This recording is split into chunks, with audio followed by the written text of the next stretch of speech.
আজকে রেসিপিটি ভালো লাগলে অবশ্যই একটা লাইক কমেন্ট শেয়ার করবেন। আর আপনাদের কমেন্টের অপেক্ষা রইলাম, সুন্দর সুন্দর কমেন্টের অপেক্ষা রইলাম বন্ধুরা। এই দেখুন বন্ধুরা, খুব সহজেই কিন্তু কাঁচা আমের মোরব্বা রেসিপি তৈরি করা যায়। তো বন্ধুরা, প্রথম থেকে শেষ পর্যন্ত দেখার অনুরোধ রইল। চলুন দেখে নেওয়া যাক আজকে কাঁচা আমের মোরব্বা রেসিপি। আর এই মোরব্বাটাকে বানানোর পরে একটু ঠান্ডা করে কিন্তু এই জারের ভিতর নিয়ে নিতে হবে। আমি একটা কাঁচের বয়াম নিয়েছি, দেখুন। এটাকে কিন্তু বেশ ভালোভাবে শুকাতে হবে, শুকিয়ে তারপর কিন্তু আর এটাকে কিন্তু বেশ ভালোভাবে ঠান্ডা করতে হবে, তারপর কিন্তু রেখে দিতে হবে। রেখে কিন্তু অনেক দিন ব্যবহার করা যায় বন্ধুরা। তো চলুন তাহলে আজকে রেসিপিটা ভালো করে দেখে নেওয়া যাক।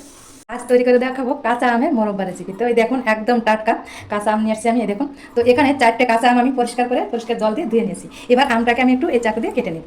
তো দেখুন, আমের এভাবে খোসাটা ছাড়িয়ে নেব। তো প্রথমে এই বোটার দিকটা ফেলে এভাবে আমের খোসাটা ছাড়িয়ে নিতে হবে। তো আমি তো এই চাকু দিয়ে খোসাটা ছাড়াচ্ছি, আপনারা বটি দিয়েও আমের খোসাটা ছাড়িয়ে নিতে পারেন। আর এই সময় তো বাজারে প্রচুর আম পাওয়া যায়, আর যাদের বাড়িতে আম আছে তো কথাই নেই, গাছের টাটকা টাটকা আম দিয়ে বানিয়ে ফেলুন আমার মতো আমের মোরব্বা রেসিপি। তো দেখতে থাকুন বন্ধুরা আজকের আমের মোরব্বা রেসিপিটা। চলুন তাহলে দেখে নেওয়া যাক। তো দেখুন বন্ধুরা, আমগুলোকে কেটে নিলাম। তো একটা আম কাটা দেখাচ্ছি, এই দেখুন। তো বন্ধুরা, আমরা সাধারণত আমের এই যে এই দানাটা একটু শক্ত হলে কিন্তু আচারের জন্য নিই। আর এরকম দানা যদি একদম থাকে, শক্ত হয়নি কিন্তু এই আমগুলো, এখন তো বৈশাখ মাস চলে, তো শক্ত হয়নি, বৈশাখ মাসের হয়তো 2-3 তারিখ এখন চলে। তো এই অবস্থায় কিন্তু আমের মোরব্বা করলে দারুণ হয়। এই আমের কিন্তু মোরব্বা হবে আজকে। তো দেখুন আমি কিভাবে করি। আর আমগুলোই কিন্তু এরকম ছোটো ছোটো টুকরো করে কেটে নিচ্ছি বন্ধুরা। এই দেখুন, আমগুলোই কিন্তু এক এক করে আমার কেটে নেওয়া হয়েছে। চলুন তাহলে দেখে নেওয়া যাক আজকের আমের মোরব্বা রেসিপি। তো আমের মোরব্বা করার জন্য এখানে কড়াইটা গরম হতে দিলাম। কড়াইটা গরম হয়ে গেছে, এবার কড়াইয়ের ভিতর দিয়ে দেবো জল।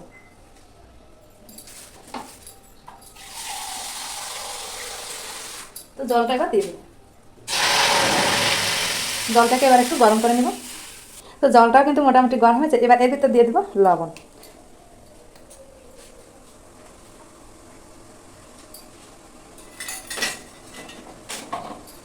তো লবণটা দিয়ে এভাবে একটু খুন্তিতে একটা নাড়াচাড়া দিয়ে লবণ জলের সঙ্গে একটু মিশিয়ে নেব।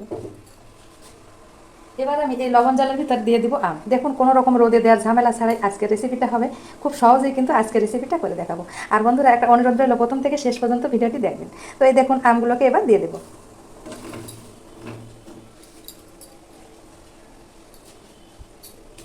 তো আমগুলোকে দিয়ে দিলাম। এবার ঢাকা দিয়ে 3 থেকে 4 মিনিটের মতন একটু জ্বালিয়ে নিব।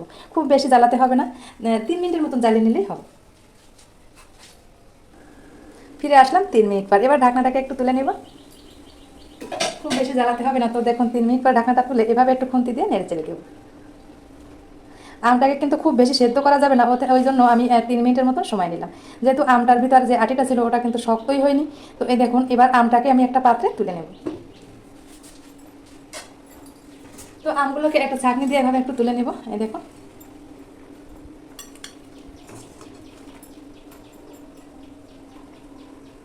আর এরপরে যখন আমের আটিগুলো একটু শক্ত হবে, কিছুদিন পরে শক্ত হয়ে যাবে, তখন আমি আমের আচার করে আপনাদের সঙ্গে দেখাবো।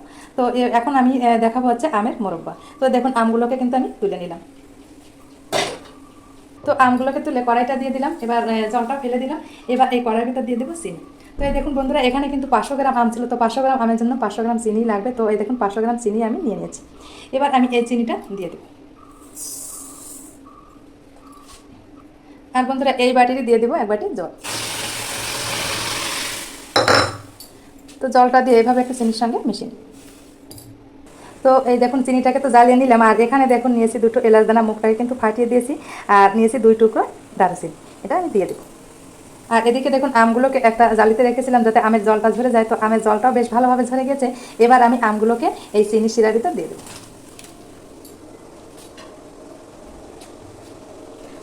তো দিয়ে বেশ কিছুক্ষণ একটু জ্বালাতে হবে। এখানে 5 থেকে 7 মিনিটের মতন একটু জ্বালিয়ে নিব। তো বন্ধুরা, 4 থেকে 5 মিনিটের মতন জ্বালিয়ে নিলাম। এবার আমি এর ভিতরে একটু এখানে দেখুন খেজুরের গুড় ছিল, তো খেজুরের গুড়টা একটু ব্যবহার করি। আমি তো চিনি দিলাম আর একটু খেজুরের গুড় দিয়ে দিচ্ছি, যেহেতু ঘরে ছিল। আর এটা দিলে কালারটা একটু হালকা চেঞ্জ হবে। আপনাদের হাতের কাছে যদি না থাকে তবে না দিলেও এটা চলবে।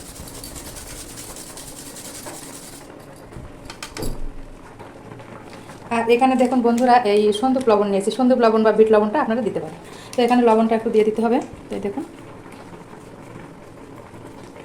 তো এটা ছিল বিট লবণের প্যাকেট। তো এই দেখুন, বিট লবণটা আমি দিয়ে দিচ্ছি। তো এই দেখুন, লবণটা দিয়ে এভাবে একটু খুন্তি দিয়ে আবার একটু মিশিয়ে দেবো। আর আমগুলো কিন্তু একদম একটু গলা গলা ভাব হয়ে যাচ্ছে। তো আমটা কিন্তু অনেকটা গলেও গেছে বন্ধুরা। আর আমের মোরব্বা তো ঠিক এরকমই হবে। আর একটু ভালো কালার আসার জন্য এখানে আমি একটু ফুড কালার ব্যবহার করবো। আপনারা চাইলে এটা নাও দিতে পারেন। তো এর আগে তো আমি একটু খেজুরের গুড় দিলাম আর একটু ফুড কালার দিয়ে দিই। তো এই দেখুন, এই যে ফুড কালারের কৌটা, তো এই ফুড কালারটা কিন্তু একদম খুব কম পরিমাণ দিতে হবে। দেখুন আমি কতটা দিচ্ছি, একদম খুব সামান্য পরিমাণ। এই দেখুন খুব সামান্য পরিমাণ ফুড কালারটা দিয়ে দেবো। এমনিতেই কিন্তু কালারটা এসে গেছে, ওই যে গুড়টা দিলাম খেজুর গুড়টা, তো আর একটু ফুড কালারটা দিয়ে দিলাম। তো এই দেখুন ফুড কালারটা দিয়ে এভাবে একটু নেড়ে চেড়ে। এই ফুড কালারটা কিন্তু অপশনাল বন্ধুরা, এটা চাইলে আপনারা দিতেও পারেন, নাও দিতে পারেন। তো ফুড কালারটা দিয়ে আবার একটু আমি নেড়ে চেড়ে দিচ্ছি। তো আমের মোরব্বা করতে কিন্তু কোনো মশলারই প্রয়োজন হয় না, ঠিক এরকমভাবে আমের মোরব্বাটা করতে হয়। আর দেখুন কিছুটা গোটা আছে, কিছুটা গলেও গেছে। তো চিনিটা যাতে জমাট না বাঁধে তার জন্য আমি ভিনেগার ব্যবহার করবো। দেখুন এখানে আমি একটা ভিনেগার নিয়েছি। তো ভিনেগার এখান থেকে আমি এই সিপির 1 সিপি পরিমাণ ভিনেগারটা দিয়ে দেবো। ভিনেগারটা দিলে অনেক দিন কিন্তু আমের আচারটা ভালো থাকবে। তো 1 সিপি পরিমাণ দিয়ে দেবো। আর এটা যদি আপনাদের হাতের কাছে না থাকে একটু লেবুর রস দিতে পারেন, তাতেও হবে। তো ভিনেগারটা দিয়ে আবার একটু কিন্তু আমি মিশিয়ে দিব চামচ। এবার কিন্তু গ্যাসটাকে বন্ধ করে দিতে হবে। আমটা একদম অনেকটাই গলে গেছে, দেখুন। এবার গ্যাসটাকে আমি বন্ধ করে দেবো। তো এই দেখুন বন্ধুরা, তৈরি হয়ে গেল কাঁচা আমের মোরব্বা রেসিপি। তো এই দেখুন কাঁচা আমের মোরব্বাটা কেমন হয়েছে একবার একটু খুন্তি দিয়ে তুলে দেখাচ্ছি। দেখুন কত সুন্দর হয়েছে মোরব্বাটা। এটা কিন্তু খেতে দুর্দান্ত হয় বন্ধুরা। এই গরমের দিনে এই রকমের মোরব্বা একটু টক মিষ্টি থাকবে, দারুণ টেস্টি হবে কিন্তু খেতে। অবশ্যই কিন্তু আপনারা এইভাবে বানিয়ে ফেলবেন।